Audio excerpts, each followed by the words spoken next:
welcome to another episode of Jay's Garage. This week we're going to be road testing the 2009 6.3 SL AMG. If you're not familiar with AMG, they are the performance arm of Mercedes-Benz. They were an outside tuner that got absorbed by Mercedes-Benz.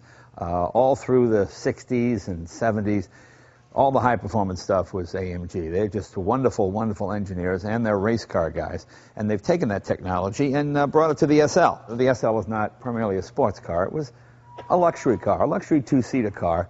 And now with the advent of AMG, it has real sporting pretensions. And it's actually quite fast. This is 0 to 60 in 4.5 seconds. It's a little chubby. It's about 4,300 pounds, which is pretty heavy, but it handles itself well, you know. Kind of like a big woman that can square dance, you know. It just sort of gets around the floor pretty good.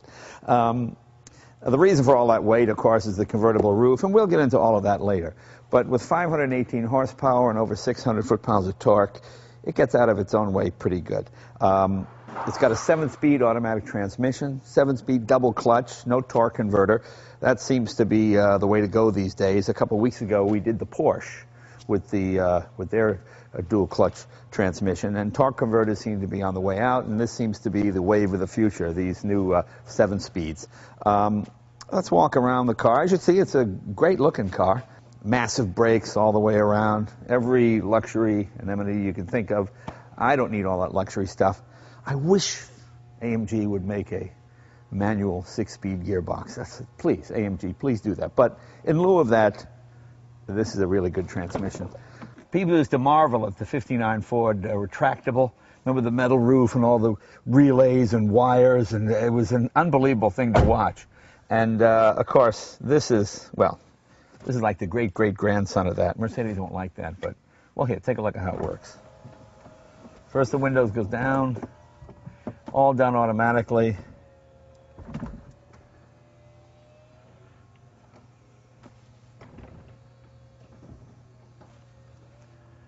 Goes like that. What's that, Buffy? Oh, you don't like the wind buffeting? Oh, no problem. I can fix that. There you are. This will keep Buffy's hair in place on the way to prep school. You even got air-conditioned headrests. There are fans behind the headrests here that blow cool air onto your neck. Yeah, I know. You've got 4 different levels of performance in your transmission. You've got Comfort, Sport, Sport Plus, and full manual. There's Comfort when you've got Buffy in the car. When you're by yourself and you want to go crazy, go to Sports Plus, and then, of course, manual, which the gearbox stays in a manual mode, and you shift it using the paddle shifters. It's pretty amazing technology. As you know, I tend to be more of an old-school guy, and to me, lighter is better, but that's okay. If you would have told me a few years ago that a 4,300-pound car can handle this well and be this fast, I would have been astounded. Let's take a look under the hood.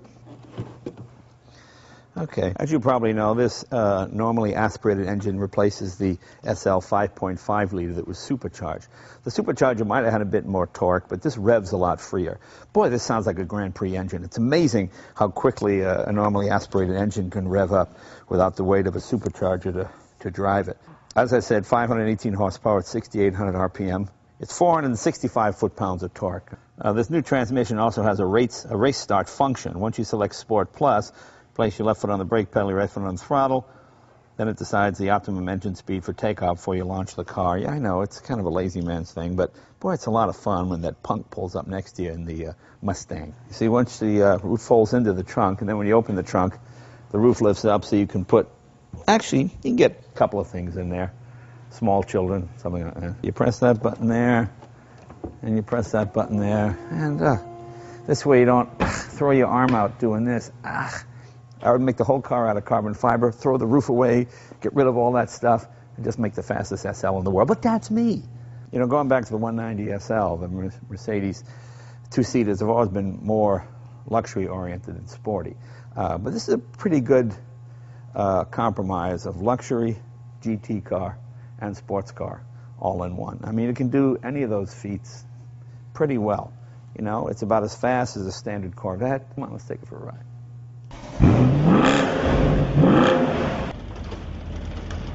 Buffy, Muffin, I'll see you at prep school.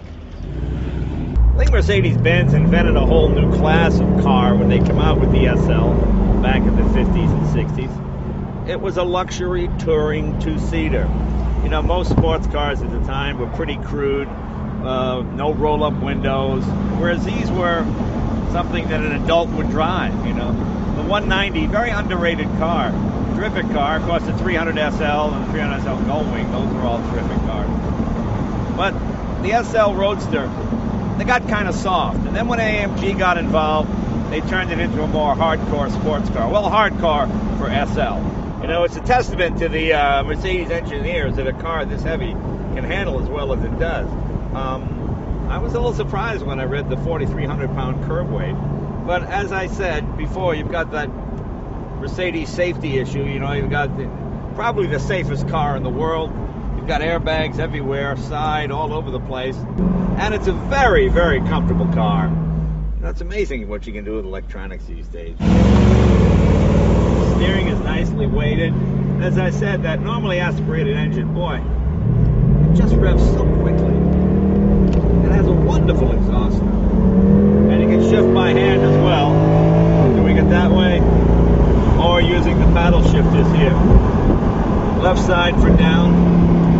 Can you hear it blip each time you downshift? And then this side for shifting up. It seems almost too easy. You've got this screen right behind my head here that you can put up to take out the effect of any wind buffeting. I used to work for Mercedes-Benz when I was a kid. I did new car prep, and I was always impressed at the level of workmanship in the cars. You know, most American cars in the late 60s and early 70s were not very well put together. And Mercedes-Benz always had an incredible build quality. Their big slogan was, why would anyone pay $10,000 for a car? Which seems pretty crazy. In those days, a Ferrari was $14,000 to $20,000. There were a lot of bargains. Well, they seem like a bargain now. Not when you're making $1.25 an hour. Unless you're a race car driver, unless you're out on the track, this car can do just about anything any other contemporary sports cars can do. The one nice thing about Mercedes like these SLs is, boy, they hold their value. These have such a wonderful reputation, especially the AMG models. You know, I just bought an old 6.3 Mercedes, a 1969 with 324,000 miles on it. And to look at it and drive it, you'd think it was 60,000 miles. That's the one thing about Mercedes-Benz. The quality lasts a long, long time. I always laugh when people say, I want to get rid of my Benz, it's got 80,000 miles on it. And I tell them, you know, that's barely broken in. But we here in America, we still have this thing in the back of our minds that 80,000 or 100,000 miles is the end of a car's life. It used to be, but it's not anymore. Not with something like this.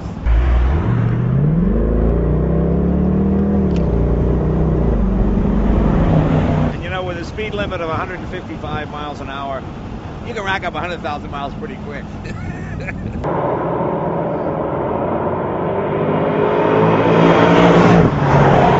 Another great Mercedes safety feature. If the car gets a little out of line or thinks you're going to flip or in some critical driving situation, the roll bar will automatically employ. Let's see if we can get the roll bar to go up. The car sensed I was doing something stupid. Good technology. It's amazing how something that's perceived as a luxury car can actually outhandle some of the best sports cars from the last decade or so. If you want a car that does everything well, this is a pretty good choice. Comfortable, fast, smooth, incredibly safe. Like me, a few pounds overweight, but that's okay. I'm happy. Let's see if it'll do a burnout. That's the most important thing.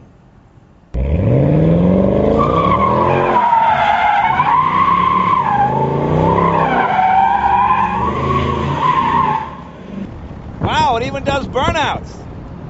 See you next week.